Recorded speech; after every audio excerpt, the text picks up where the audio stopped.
नमस्कार दोस्तों, आपका स्वागत है आपके अपने चैनल स्टडी प्लेटफॉर्म पर। दोस्तों, आज के इस वीडियो में हम लोग करने वाले हैं गणित के मॉडल प्रैक्टिस सेट को, जिसमें आपको ऑब्जेक्टिव प्रश्नों को बताया जाएगा जो आपके एग्जाम में पूछे जाते हैं और किस तरह से आपको हल करना है। आपको इस वीडियो में अच्छी तरह से बताया जाएगा, तो वीडियो में लास्ट तक जरूर बने रहना।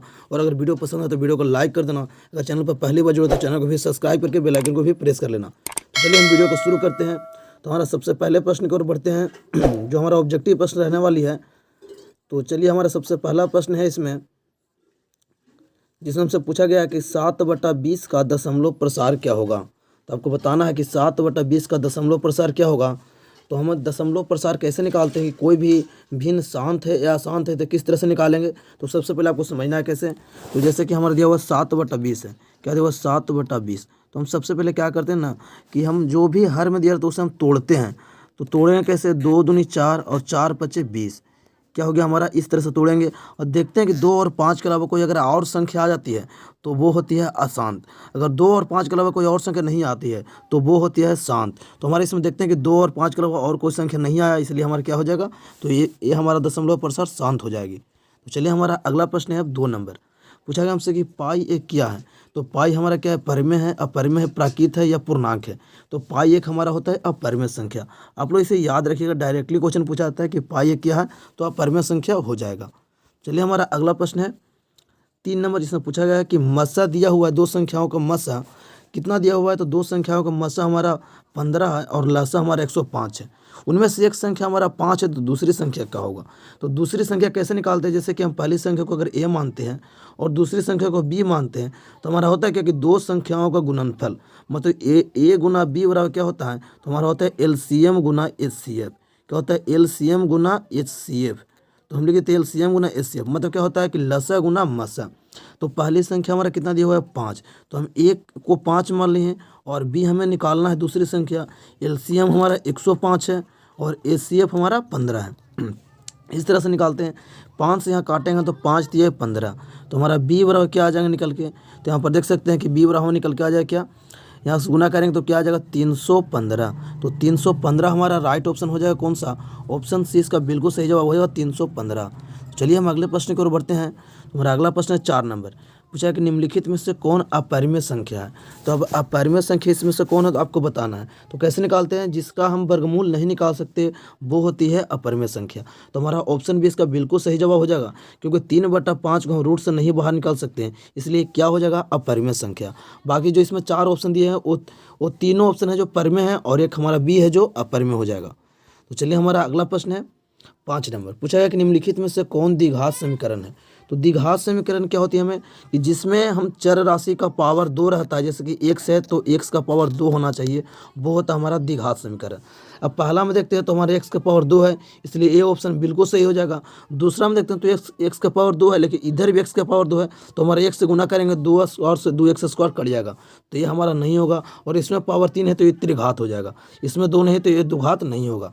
तो हमारा राइट ऑप्शन ए हो जाएगा। ठीक है, तो चलिए हम अगले प्रश्न की ओर बढ़ते हैं। हमारा है 6 नंबर। पूछा गया हमसे कि 188 का सरलतम रूप क्या होगा।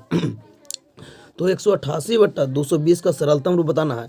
तो सरलतम रूप क्या होता है, जो हमारा अंश और हर में कटता है उसे हम काट लेते हैं और जो बचता है वो हमारा सरलतम रूप हो जाता है। तो जैसे इसे काटेंगे हम और इसे काटेंगे तो कितना से कटेगा, 4 से काटेंगे तो 47 चौका कटेगा और ये 55 चौका कट जाएगा 220। तो हमारा 47/255 हमारा राइट ऑप्शन हो जाएगा। कौन सा, ऑप्शन डी इसका बिल्कुल सही जवाब हो जाएगा। तो चलिए, हम अगले प्रश्न की ओर बढ़ते हैं 7 नंबर पर। पूछा गया हमके कि किसी द्विघात बहुपद के शून्यांकों की अधिकतम संख्या कितनी होती है। तो द्विघात बहुपद रहेगा, मतलब उसकी पावर कितना होना चाहिए, 2। तो द्विघात बहुपद उसी को बोलते हैं जिसका पावर 2 होता है। तो द्विघात का पूछेगा शून्यांकों की संख्या तो कितना हो जाएगा, 2। अगर त्रिघात के पूछेगा 3 हो जाएगा। इसी तरह से आपको जितने घात का पूछे शून्यांकों की संख्या उतना ही होता है शून्यांकों की संख्या। तो चलिए, हमारा अगला प्रश्न है कि किसी पूर्णांक p के लिए विषम संख्या का रूप क्या होगा। अब विषम संख्या में रखना है कि पूर्णांक संख्या, मतलब कोई भी संख्या को रखने पर वो हमेशा विषम संख्या बनाएगा। तो ऑप्शन ए इसका बिल्कुल सही जवाब हो जाएगा। क्या हो जाएगा, 2p+1। यहाँ पर कोई भी संख्या रखना तो हमेशा विषम बनेगा। जैसे 1 रखेंगे यहाँ पर 2 हो जाएगा, 2 + 1 लिखेंगे तो क्या आ जाएगा 3। अगर 2 रखें तो 2 दूनी 4, 1 प्लस क्या हो जाएगा 5, मतलब हमेशा विषम संख्या के फॉर्म में बनाएगा 2p+1। तो चलिए, हमारा अगला प्रश्न है 9 नंबर कि किसी ओ केंद्र वाले वृत्त के बाह्य बिंदु P से वृत्त पर 2 स्पर्श रेखाएं PR तथा PS खींची गई है। यदि PR का मान दिया हुआ 8 सेंटीमीटर, तो पी एस क्या होगा। तो किस तरह से आपको निकालना है वो हम समझाते हैं। क्या है इसमें दिया हुआ कि एक बिंदु बाह्य बिंदु है पी से, यहाँ पर क्या दिया हुआ पी, इससे खींचा गया दो स्पर्श रेखाएं हैं इस तरह से, ठीक है। तो ये हमारा स्पर्श रेखा है, इसका नाम क्या है, तो पी ए से वो है, एक पी आर है, तो हम पी आर रखते हैं यहाँ पर पी एस। आपको पता होना चाहिए कि जब भी एक बाह्य बिंदु से हम किसी भी वृत्त पर दो स्पर्श रेखाएं खींचते हैं तो दोनों की लंबाई आपस में क्या होती है, तो बराबर होती है। ये आपको याद रखना है। तो अगर यहाँ हमारा दिया हुआ पी आर बराबर कितना 8 दिया हुआ, तो पी एस भी कितना हो जाएगा, 8 हो जाएगा।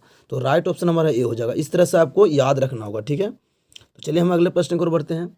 10 नंबर, जिसमें पूछा गया हमसे कि अल्फा बीटा और गामा त्रिघात बहुपद है, a x cube plus b x square plus c x plus d के शून्यांक हो तो alpha into beta plus beta into alpha plus gamma into alpha क्या होगा। तो हमारा इसका एक फार्मूला क्या होता है, तो हमारा राइट ऑप्शन क्या हो जाएगा, हमारा होता है इसका फार्मूला बनेगा बी बटा ए। क्या होता है, बी बटा ए, क्योंकि प्लस में रहता है तो हमारा बी बटा ए हो जाएगा। तो हमारा राइट ऑप्शन सॉरी माइनस सी बटा ए होता है, माइनस सी बटा, यानी ऑप्शन डी इसका बिल्कुल सही जवाब हो जाएगा, माइनस सी बटा ए। तो आप लोग याद रखिएगा इसका डी ऑप्शन सही होगा, ठीक है। अगला प्रश्न हमारा है कि दो रैखिक समीकरणों के आलेख समांतर रेखाएं हैं, तब रैखिक समीकरण के युग्म क्या होंगे। दो रैखिक समीकरणों के आलेख समांतर रेखाएं हैं, तो रैखिक समीकरण का युग्म क्या होगा। तो आपको पता हो जब भी दो रेखाओं का आलेख अगर ऐसा समांतर रहता है, मतलब किसी भी बिंदु पर नहीं करता है, तो वो हमारा क्या होता है, उसका कोई भी हल नहीं होगा। क्या होगा, इसका कोई भी जब तक नहीं काटेगा आपस में रेखाएं, जब तक उसका हल संभव नहीं है। ऑप्शन डी इसका बिल्कुल सही जवाब हो जाएगा। अगला प्रश्न है 12 नंबर, बहुपद 2x³ minus 5x square minus 14x plus 8 के शून्यांकों का योग क्या होगा। अब शून्यांकों का योग इसको बताना है, तो शून्यांकों के योग का हमारा क्या फॉर्मूला बनेगा, तो हमारा बनेगा इसका कि माइनस बी बटा क्या होता है, ए होता है। तो माइनस बी, तो माइनस बी 5 को रखते हैं तो माइनस माइनस प्लस होगा, क्योंकि माइनस हमें पहले से भी दिया हुआ है और ए का मान कितना दिया हुआ है 2। तो हमारा ऑप्शन डी इसका बिल्कुल सही जवाब हो जाएगा 5/2। अगला प्रश्न 13 नंबर, इस समीकरण 9x स्क्वायर माइनस 1 मूलों की प्रकृति क्या होगा।